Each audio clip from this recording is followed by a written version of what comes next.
Marie, that's so catchy. I knew you were turning to the right. I could feel it happening. It's so catchy, though. Don't run, Joe.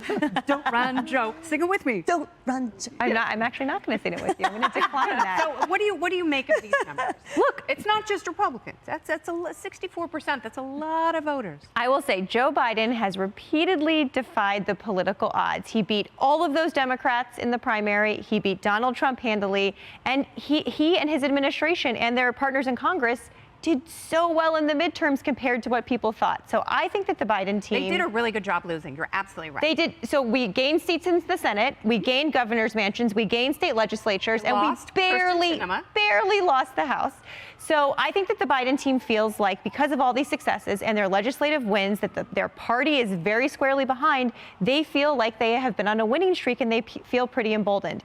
The other question is, Joe Biden now has a record that Democrats really like and a lot of independents like. Who else is there that Democrats would want to challenge him? So I don't know who these people are in this ad in New Hampshire. I don't think it's that catchy, but I think Joe Biden can win again, and I think he's going to run. God help us if he wins again, Emily. Yeah, the only column that had more than 64% no column was the hell no column, which was millions and millions and millions. Look, I think that it's an emperor's new clothes situation. Mm-hmm. I think what Marie is articulating, God bless you, is part of it's the party line, frankly. And that's the question as well. Who would be there to challenge him? That's right. It's a really narrow bench, frankly. And the best of what's around, to quote Dave Matthews, is Kamala. Well, that would be another fresh hell. So I'm not sure what you guys are going to do, but the future looks much brighter on the GOP side, especially when you look at the array of qualified candidates from top to bottom. And I will say, bringing in Dr. Jill Biden for a second, she strikes me as a cross between Meghan Markle, where she's like exhausted from public service. Try being, how about an NYPD officer for a day? How about a Border Patrol agent? How about try a million other people who are working in her service and service for the United States of America who don't complain and aren't exhausted by their service so verbally. And then also sort of a little bit Giselle, Ew. The whole like, I support you, and then, oh, I don't.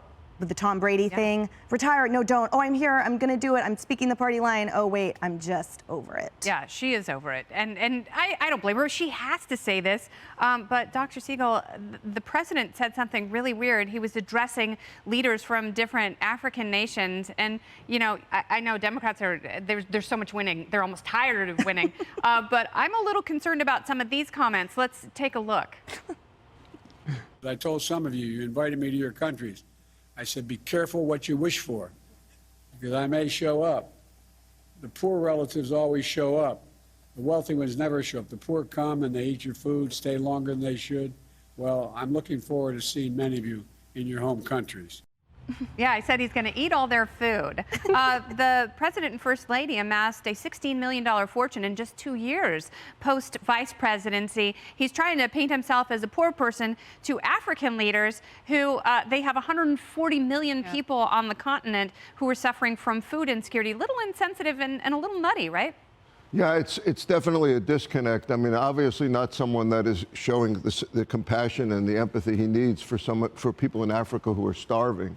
And that actually may not just be insensitivity. I'm not concerned about his age, and I've been on record a lot about this. I don't think it's an issue of being 80 years old. I think it's a question of how sharp he is. Yeah. And I don't think we've gotten to see the records. We see physicals. We haven't seen one this year, by the way, but last year, no cognitive assessment. Just, neurologist saw him and he's fine. He's walking stiffer. But we're not getting a lot of information about this. There's so many gaffes, so-called gaffes, but some of them are very suspicious. Reading off a prompter and saying, end of the line when he reaches the end, or forgetting where his son, died, actually, Beau Biden. All of this is very concerning for the possibility that he may not be sharp enough cognitively to go against people like Putin or Chairman Xi of China. That's the issue. Yes. The issue is we have terrible problems facing the world right now. Now, that's not going to stop him from running. I think he's running. The question is, doesn't the American voter get to say how fit they think he is? Yeah, and fair question. I'm a numbers person, and the American people have spoken. I actually find it funny that our Fox poll is more kind than the CNN poll that has 75% of Democratic voters wanting somebody else But President Biden, same thing with the CNBC one, and the list goes on and on. I think any good strategist will follow the evidence, and the numbers have spoken. And if the numbers are this big, it must be a succession planning issue, a lack of a pipeline. Who is a viable candidate on the Democratic side? So let's stay with the status quo. Not my words. That's what the actual Democratic, respondents to the survey are saying. It would be continuing with the status quo. So I guess I don't know who's looking at these numbers, but the ones from Fox are actually better than the ones from CNN. Don't run, Joe. You're the status quo. Hey everyone, I'm Emily Campagno. Catch me and my co-hosts Harris Faulkner and Kaylee McEnany on Outnumbered every weekday at 12 p.m. Eastern, or set your DVR. Also, don't forget to subscribe to the Fox News YouTube page for daily highlights.